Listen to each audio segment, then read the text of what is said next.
We're coming up to campsite 45 on Cranberry Lake in St. Lawrence County, New York. The bottom is sand with cobbles, but just offshore there are boulders spread around. So you need to be very careful coming in here. Here's a boulder right along the top of it. There's a nice bright silver streak where somebody scraped their hull over it. And that one too. The bottom here is nice and firm and sandy, so it would be a good place to go swimming. Campsite is fairly open and flat. There's a nice tall fire ring.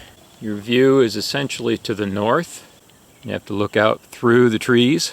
You will be able to see the lights of the hamlet of Cranberry Lake at night. Sunrise is going to be through these trees to the right as you're facing the water from behind the fire ring.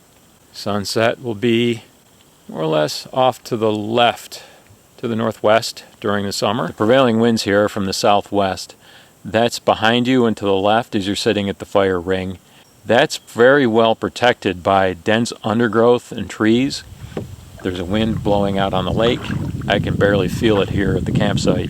There aren't any benches or tables here at the site, so you have to bring your own seating. Please do not throw your cigarette butts on the ground.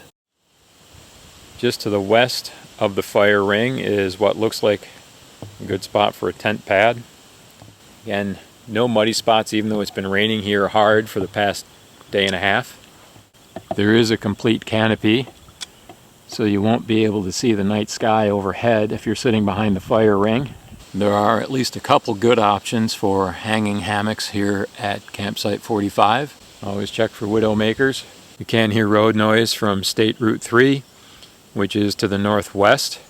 I did not see a sign pointing away to a privy, and I did not see a privy. There is a trail that leads up into the woods behind the site. So there are places for a bear hang if you head south of the site out into the woods. You'll have to look because they're a bit few and far between. It might be easier just to bring a bear bag or bear canisters. What am I forgetting?